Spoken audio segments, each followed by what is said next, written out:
ಆತ್ಮೀಯ ಕೇಳುಗರಿಗೆ ನಮಸ್ಕಾರ. ತಮ್ಮೆಲ್ಲರಿಗೂ ರಾಮಾಯಣ ಕಥಾ ಸಂಚಿಕೆಗೆ ಆತ್ಮೀಯವಾದ ಸ್ವಾಗತ. ಇಂದು ನಾವು ದಶರಥನ ಮರಣ, ಭರತನ ಆಗಮನದ ಬಗ್ಗೆ ತಿಳಿಯೋಣ. ತೀವ್ರ ದುಃಖಿತನಾದಂತಹ ದಶರಥ ತನಗಿನ್ನು ಬದುಕುವ ಆಸೆ ಉಳಿದಿಲ್ಲ. ರಾಮ, ನನ್ನ ಕಂದ, ನನ್ನನ್ನು ಬಿಟ್ಟು ಹೋದೆಯಾ? ಎಲ್ಲಿರುವ ಮಗನೇ? ರಾಮ ರಾಮ ಅಂತ ನೆನಿತ ಮರಣವನ್ನು ಹೊಂದ. ದಶರಥನ ಮರಣದಿಂದ ಅಯೋಧ್ಯೆಯಲ್ಲಿ ದುಃಖ ತುಂಬಿಕೊಳ್ತು. ಮಂತ್ರಿ, ಸುಮಂತ, ರಾಣಿಯರು, ಪ್ರಜೆಗಳು ಎಲ್ಲರೂ ದೇಶವಿಂದು ಅನಾಥವಾಯಿತಂತ ನೊಂದ್ಕೊಂಡ್ರು. ಅಯೋಧ್ಯೆಯ ಜನರು ಕೈಕೇಯಿ ಕೇಳಿದ ವರದಿಂದಾಗಿ ರಾಮ ದಶರಥನಿಂದ ದೂರಾದ. ರಾಣಿಯೇ ತನ್ನ ಗಂಡನ ಮರಣಕ್ಕೆ ಕಾರಣವಾಗಲಿ ಅಂತ ಚಿಂತಿಸತೊಡಗಿದರು. ವಸಿಷ್ಠ ಮಹರ್ಷಿಗಳು ಮಂತ್ರಿಗಳನ್ನು ತುರ್ತು ಸಭೆಯನ್ನು ನಡೆಸಿದರು. ಬ್ರಹ್ಮಜ್ಞಾನಿಗಳಾದ ವಸಿಷ್ಠರು ಹುಟ್ಟಿದವರಿಗೆ ಮರಣ ನಿಶ್ಚಿತ. ದಶರಥ ಮಹಾರಾಜ ಆ ಕಾಲದಲ್ಲಿ ಮರಣ ಹೊಂದಿದ. ಇಂದು ಅಯೋಧ್ಯೆಯಲ್ಲಿ ಅವನ 4 ಮಕ್ಕಳಲ್ಲಿ ಒಬ್ಬರು ಇಲ್ಲದಿರುವುದೇ ದೊಡ್ಡೈವದ ಸಂಗತಿ. ಆದರೆ ಸಾವು ಸಂಭವಿಸಿದ ನಂತರ ಸುಮ್ಮನೆ ಕೂತ್ಕೊಳ್ಳಿಕ್ಕೆ ಸಾಧ್ಯವೇ? ಮಹಾರಾಜನ ಅಂತ್ಯ ಸಂಸ್ಕಾರದ ವ್ಯವಸ್ಥೆಯಾಗಬೇಕು. ಮಹಾರಾಣಿಯನ್ನು, ಪ್ರಜಾವರ್ಗವನ್ನು ಸಮಾಧಾನಪಡಿಸಬೇಕು. ರಾಮ ಲಕ್ಷ್ಮಣರನ್ನು ಅಡವಿಯಿಂದ ಕರೆಸಬೇಕೆಂದರೆ ಅವರು ಸಹ ಬರಲಿಕ್ಕೆ ಸಾಧ್ಯವಿಲ್ಲ. ಭಾರತ ಶತ್ರುಘ್ನರನ್ನು ಶೀಘ್ರವಾಗಿ ಕೇಕೆಯ ದೇಶದಿಂದ ಕಳಿಸುವ ವ್ಯವಸ್ಥೆಯಾಗಬೇಕು. ಅವು ಬಂದ ನಂತರವೇ ಮುಂದಿನ ಕಾರ್ಯಗಳ ಬಗ್ಗೆ ಆಲೋಚನೆ ಮಾಡೋಣ. ಈಗ ಮೊದಲು ಕೇಕೆಯ ದೇಶಕ್ಕೆ ಜನರನ್ನು ಕಳಿಸಿ ಭಾರತ ಶತ್ರುಘ್ನರನ್ನು ಕಳಿಸುವ ಏರ್ಪಾಡಾಗಲಿ ಅಂತ ಎಲ್ಲರ ಮುಂದೆ ಪ್ರಸ್ತಾಪವನ್ನು ಮಾಡಿದರು. ರಾಜದೂತರು ಕೇಕೆಯ ದೇಶಕ್ಕೆ ಹೊರಟು. ಅಯೋಧ್ಯೆಯಿಂದ ಹೊರಟಂತಹ ರಾಜದೂತರು ಶೀಘ್ರವಾಗಿ ಕೇಕೆಯ ರಾಜರನ್ನು ಕಂಡು ವಸಿಷ್ಠರ ಆಶೀರ್ವಾದವನ್ನು ತಿಳಿಸಿದರು ಮತ್ತು ಶೀಘ್ರವಾಗಿ ಭಾರತ ಶತ್ರುಘ್ನರನ್ನು ಅಯೋಧ್ಯೆಗೆ ಕಳಿಸುವಂತೆ ಗುರುಗಳಾದ ವಸಿಷ್ಠರು ತಿಳಿಸಿದ್ದಾರೆ ಅಂತ ಕೂಡ ಹೇಳಿದರು. ಕೇಕೆಯ ರಾಜ ದೂತರನ್ನು ಗೌರವಿಸಿ ಭರತನನ್ನು ಕರೆಸಿದ. ರಾಜದೂತರನ್ನು ಕಂಡಂಥ ಭರತ, ಅಯೋಧ್ಯೆಯಲ್ಲಿ ನಮ್ಮ ತಂದೆ ದಶರಥ ಮಹಾರಾಜರು ಕ್ಷೇಮವಾಗಿದ್ದಾರೆ. ದೊಡ್ಡಮ್ಮ ಕೌಸಲ್ಯಾದೇವಿ, ಸುಮಿತ್ರಾದೇವಿ, ನನ್ನ ತಾಯಿ ಕೈಕಿ ಎಲ್ಲರೂ ಕ್ಷೇಮದಿಂದ ಇದ್ದಾರೆ. ನನ್ನಣ್ಣ ರಾಮ ಏನು ಮಾಡ್ತಾ ಇದ್ದಾನೆ? ಅತ್ತಿಗೆ ಸೀತಾದೇವಿ ಕ್ಷೇಮದಿಂದ ಇರುವಳೆ. ಲಕ್ಷ್ಮಣ ಹೇಗಿದ್ದಾನೆ? ಮಂತ್ರಿಗಳು, ಪ್ರಜೆಗಳು ಕ್ಷೇಮವಾಗಿದ್ದಾರೆ ಅಂತ ಕೇಳಿದ. ರಾಜದೂತರು ಸುಮ್ಮನಿದ್ದಾಗ ಕೆಲವು ದಿನಗಳಿಂದ ನನಗೆ ದುಸ್ವಪ್ನಗಳು ಕಾಡ್ತಾ ಇವೆ. ಯಾವುದೋ ವಿಪತ್ತು ಸಂಭವಿಸಿದೆ ಅಥವಾ ಸಂಭವಿಸಲಿದೆ ಅಂತ ಅನ್ನಿಸ್ತಾ ಇದೆ. ಹೇಳಿ, ನನ್ನ ಅಯೋಧ್ಯೆಯಲ್ಲಿ ಎಲ್ಲರೂ ಕ್ಷೇಮದಿಂದ ಇರುವರೆ? ಅನ್ಯಾಯ, ಅನೀತಿ ನಡೆಯುತ್ತಿಲ್ಲ? ಹೇಳಿ, ಏನಾಗಿದೆ ಅಂತ ಉದ್ವೇಗದಿಂದ ಭರತ ಕೇಳಿದ. ರಾಜದೂತರು, ರಾಜಕುಮಾರ ಭರತ, ಅಯೋಧ್ಯೆಯಲ್ಲಿ ಎಲ್ಲವೂ ಕ್ಷೇಮವಾಗಿಯೇ ನಡೆದಿದೆ. ದೇಶ ಸುಭಿಕ್ಷವಾಗಿದೆ. ಆದರೆ ನಿನ್ನಿಂದ ಒಂದು ಮಹಾ ಕಾರ್ಯವಾಗಬೇಕಾಗಿದೆ. ಅದಕ್ಕಾಗಿ ಈ ಕೂಡಲೇ ಅಯೋಧ್ಯೆಗೆ ಬರಬೇಕು ಅಂತ ವಸಿಷ್ಠರು ನಿಮಗೆ ತಿಳಿಸಿ ಹೇಳಿದ್ದಾರೆ. ಆದುದರಿಂದ ಬೇಗನೆ ನಮ್ಮ ಸಂಗಡ ಹೊರಡಿ ಅಂತ ಭರತನಿಗೆ ತಿಳಿಸಿದರು. ವಸಿಷ್ಠರು ಹೇಳಿದ ಮಾತನ್ನು ಕೇಳಿದ ಭರತ, ಗುರುಗಳಾದ ವಸಿಷ್ಠರ ಮಾತು ಸರ್ವತಾ ಮಾನ್ಯವಾದದ್ದು. ಏನೋ ಕಾರ್ಯವಿರಬಹುದು, ಏನೇ ಆಗಲಿ ಮಾವ, ಕೇಕೆಯ ರಾಜನಿಗೆ ತಿಳಿಸಿ ಹೊರಡುತ್ತೇನೆ ಅಂತ ಹೇಳಿ ಕೇಕೆಯ ರಾಜನಿಗೆ ತಾವು ಅಯೋಧ್ಯೆಗೆ ಹೊರಡುವ ಸಮಾಚಾರವನ್ನು ತಿಳಿಸಿದರು. ಕೇಕೆಯ ಮಹಾರಾಜ ಭರತ, ದೂತರು ಅತ್ಯಂತ ಅವಸರದಿಂದಲೇ ಬಂದಿದ್ದಾರೆ. ಬಹಳ ಮುಖ್ಯವಾದ ಕೆಲಸವೇ ಇರಬೇಕು. ನೀವು ಈಗಲೇ ಹೊರಡಿ. ದಶರಥ ಮಹಾರಾಜನಿಗೆ ನಮನಗಳನ್ನು ತಿಳಿಸಿ ಈ ಉಡುಗೊರೆಗಳನ್ನು ಕೊಡಿ ಅಂತ ಹೇಳಿ ಉಡುಗೊರೆಗಳನ್ನು ನೀಡಿದ. 5 ದಿವಸಗಳ ಪ್ರಯಾಣದ ನಂತರ ಭಾರತ ಅಯೋಧ್ಯ ನಗರವನ್ನು ಪ್ರವೇಶಿಸಿದ. ದೂರದಿಂದ ತನ್ನ ಜನ್ಮಭೂಮಿ ಅಯೋಧ್ಯೆಯನ್ನು ಕಂಡಾಗ ರೋಮಾಂಚನವಾಯಿತು. ಸುಂದರವಾಗಿ ಅಲಂಕೃತಗೊಂಡ ರಾಜ ಬೀದಿಗಳಲ್ಲಿ ಜನರು ಓಡಾಡ್ತಾ ಇಲ್ಲ. ಮನೆಗಳೆದುರು ತರಳು ತೋರಣ ಕಟ್ಟಿದ್ದರೂ ಎಲ್ಲಿಯೂ ಸದ್ದು ಗದ್ದಲವಿಲ್ಲ. ಮನೆಯ ಬಾಗಿಲುಗಳು ಮುಚ್ಚಿವೆ. ದೇವಾಲಯಗಳಲ್ಲಿ ಗಂಟೆಗಳ ನಾದವಿಲ್ಲ. ವೇದ ಘೋಷಗಳು ಕೇಳಿ ಬರ್ತಾ ಇಲ್ಲ. ವ್ಯಾಪಾರ ವಹಿವಾಟು ನಡೀತಾ ಇಲ್ಲ. ನೇರವಾಗಿ ಭರತನನ್ನು ಅರಮನೆಗೆ ಕರೆತಂದು ರಾಜದೂತರು ಭರತನನ್ನು ಬಂದ ವಿಷಯವನ್ನು ಗುರುಗಳಾದ ವಸಿಷ್ಠರಿಗೆ ತಿಳಿಸಿದರು. ಭರತ ತನ್ನ ತಾಯಿ ಕೈಕೇಯಿಯನ್ನು ವಂದಿಸಿ, ಅಮ್ಮ, ಏಕೆ ಅಯೋಧ್ಯೆಯಲ್ಲಿ ಈ ಮೌನ? ಸಡಗರ ಸಂಭ್ರಮವೇಕಿಲ್ಲ? ಎಲ್ಲೆಲ್ಲೂ ದುಃಖದ ಸೂಚನೆಯೇ ಕಂಡುಬರುತ್ತಿದೆ. ಎಲ್ಲ ಕಡೆಗಳಲ್ಲಿ ಗಂಭೀರ ಮೌನ ತುಂಬಿದೆ. ಮಹಾರಾಜ ದಶರಥ ನಿಲ್ಲಿದ್ದಾನೆ. ನನ್ನಣ್ಣ ರಾಮನಲ್ಲಿ, ಅತ್ತಿಗೆ ಸೀತಾಮಾತೆ ಎಲ್ಲಿ? ಯಾಕೆ ಯಾರೂ ಕಾಣುತ್ತಿಲ್ಲ ಅಂತ ಉದ್ವೇಗದಿಂದ ಕೇಳಿ. ಕೈಕೇಯಿ, ಮಗನೇ, ನಿಮ್ಮ ತಂದೆ ದಶರಥ ಮಹಾರಾಜರು ಸ್ವರ್ಗಸ್ಥರಾದರು. ಅದಕ್ಕಾಗಿ ಈ ಶೋಕದ ವಾತಾವರಣ. ಹುಟ್ಟಿದವರಿಗೆ ಮರಣ ನಿಶ್ಚಿತವಲ್ಲವೇ? ಅನೇಕ ಯಜ್ಞ ಯಾಗಗಳನ್ನು ಮಾಡಿ ಪುಣ್ಯಾತ್ಮರೆನಿಸಿದ ನಿನ್ನ ತಂದೆ ಸ್ವರ್ಗದಲ್ಲಿ ಆನಂದದಲ್ಲಿ ಇರುವರು ಅಂದಾಗ ತಂದೆಯ ಮರಣದ ಸಂಗತಿಯನ್ನು ಕೇಳಿ ಭರತ ಮೂರ್ಛೆ ಹೋದ. ಅರಮನೆಯ ಜನರು ಅವನು ಶೈತ್ಯೋಪಚಾರದಿಂದ ಸಮಾಧಾನಪಡಿಸಲಿಕ್ಕೆ ಪ್ರಯತ್ನಿಸಿದರು. ಭರತ ಅತ್ಯಂತ ದುಃಖದಿಂದ, ಅಯ್ಯೋ ಕ್ರೂರ ವಿಧಿ, ನಮ್ಮ ತಂದೆ ಪ್ರಾಣವನ್ನು ಇಷ್ಟು ಬೇಗ ಕೊಂಡು ಹೋದೆಯ? ಅರಮನೆಯಿಂದ ರಾಜದೂತರು ಬಂದು ಕರೆದಾಗ ಮುಪ್ಪಿನಲ್ಲಿದ್ದ ನಮ್ಮ ತಂದೆ ನನ್ನನ್ನು ರಾಮನಿಗೆ ಪಟ್ಟಾಭಿಷೇಕ ಮಾಡುವರೆಂದು ಆಲೋಚಿಸಿದ್ದೆ. ಆದರೆ ಇಲ್ಲಿ ನೋಡಿದರೆ ನಮ್ಮ ತಂದೆ ನಿಧನ ಹೊಂದಿದರು. ದಶರಥ ಮಹಾರಾಜ, ತಂದೆ, ಈಗೋ ನಿನ್ನ ಮಗ ಭರತ ಬಂದಿದ್ದೇನೆ. ನೀನು ಸಾಯುವ ಸಮಯದಲ್ಲಿ ನಾನು ಸನಿಹದಲ್ಲಿರಲಿಲ್ಲ. ಏನು ಮಾಡಲಿ ಅಂತ ಕೈಕೇಯಿ, ಅಮ್ಮ, ನನ್ನಣ್ಣ ರಾಮನಲ್ಲಿ ಅಂತ ಕೇಳಿದ. ಕೈಕೇಯಿ ಈಗ ಮೌನದಿಂದಲೇ ಉತ್ತರ ನೀಡಿದ್ದಳು. ಮಗನೇ, ರಾಮ ಸೀತಾ ಲಕ್ಷ್ಮಣರೊಂದಿಗೆ ವನವಾಸಕ್ಕೆ ತೆರಳಿದ್ದಾನೆ ಅಂತ ತಿಳಿಸಿದ. ತನ್ನಣ್ಣ ರಾಮನು ವನವಾಸಕ್ಕೆ ಹೋಗಿದ್ದಾನಂತ ತಿಳಿದಾಗ ಭರತನಿಗೆ ಸಿಡಿಲು ಬಡಿದಂತಾಯಿತು. ಹಾಂ, ಅಯ್ಯೋ, ನನ್ನಣ್ಣ ಕಾಡಿಗೆ ಹೋದನು. ಏಕೆ ಹೋದನು? ಅವನನ್ನು ಕಾಡಿಗೆ ಕಳಿಸಿದವರಾರು?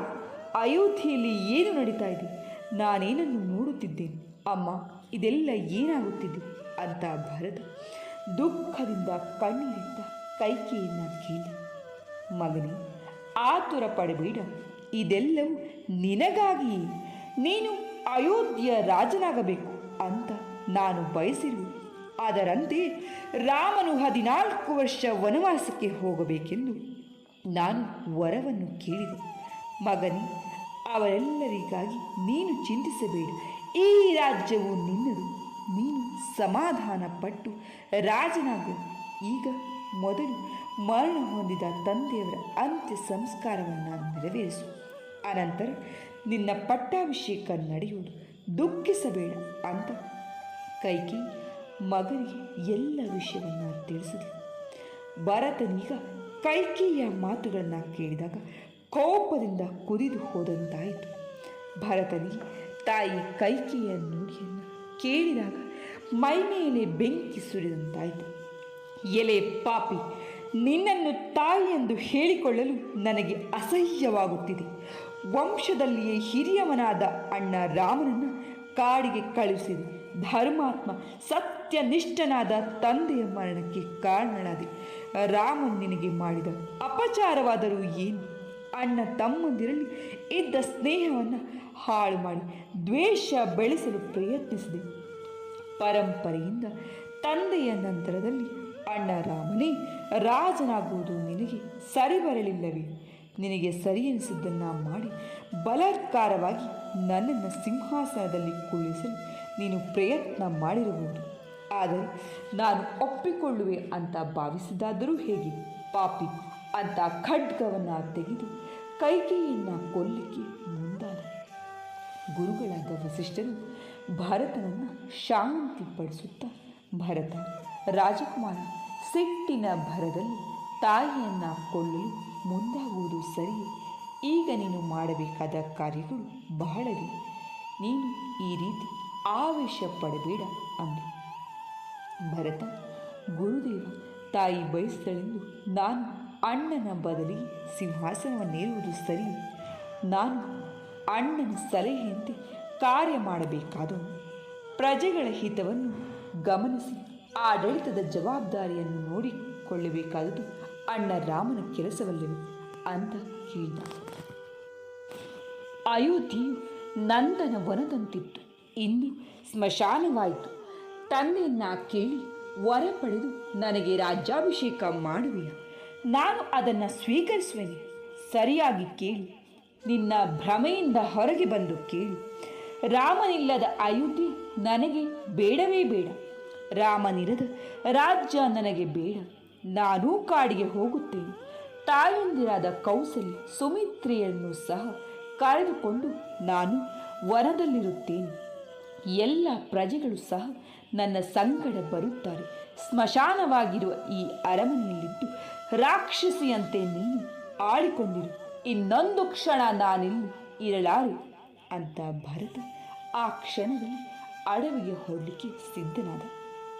ತನ್ನೆದುರಿಗೆ ಬಂದ ಕೌಸಲ್ಯ ಮತ್ತು ಸುಮಿತ್ರೆಯನ್ನ ಕಂಡು ಓಡಿ ಬಂದು ಕಾಲಿಗೆರಗಿ, ತಾಯಿಯಂದಿರಿ, ನನ್ನನ್ನು ಕ್ಷಮಿಸಿ.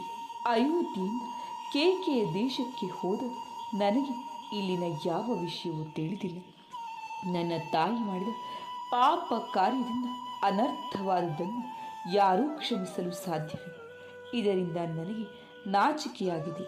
ನನ್ನ ತಾಯಿ ಮಾಡಿದ ಕೆಟ್ಟ ಕೆಲಸಕ್ಕಾಗಿ ನಾನು ನಿಮ್ಮಲ್ಲಿ ಕ್ಷಮೆ ಕೋರುತ್ತೇನೆ ಅಂತ ಕಂಬನಿ ಮಿಡಿಯುತ್ತಾ ಹೇಳಿದ. ಭರತನಿಗೆ ತಾಯಿಯನ್ನು ನಿಂದಿದಷ್ಟು ಕಡಿಮೆ ಎಂದೆನಿಸಿತ್ತು. ಅಮ್ಮ, ನಾನು ರಾಜ್ಯವನ್ನು ಬಯಸಿದವನಲ್ಲ. ಅಯೋಧ್ಯೆಗೆ ಅರಸನಾಗಬೇಕಾದವನು ನನ್ನಣ್ಣ ರಾಮ. ನಾನು ಕನಸು ಮನಸ್ಸಿನಲ್ಲಿ ರಾಜ್ಯವನ್ನು ಬಯಸಿದವನಲ್ಲ. ನಾನು ನಿರಪರಾಧಿ. ಒಂದು ವೇಳೆ ನಾನು ಅಣ್ಣನಿಗೆ ಸಲ್ಲಬೇಕಾದ ರಾಜ್ಯವನ್ನು ಬಯಸಿದ್ದೇ ಆದರೆ ಗುರುಮುಖದಿಂದ ನಾನು ಕಲಿತ ವಿದ್ಯೆಗಳೆಲ್ಲವೂ ನಾಶವಾಗಲಿ. ಕೌಸಲ್ಯ, ಮಗನೇ, ನಿನ್ನ ಮನಸ್ಸು ನನಗೆ ತಿಳಿದಿದೆ. ನಿನ್ನಲ್ಲಿ ಯಾರು ತಾನು ಸಂಶಯ ಮಾಡುವರು? ನೀನು ಕಳಂಕರಹಿತನೆಂಬುದು ಜಗತ್ತೇ ತಿಳಿದಿದೆ ಕಂದ. ಆಗಿತ್ತು ಆಗಿ ಹೋಗಿದೆ. ಈಗ ಮಿಂಚಿ ಹೋದ ಘಟನೆಗೆ ಚಿಂತಿಸಿ ಪ್ರಯೋಜನವಿಲ್ಲ.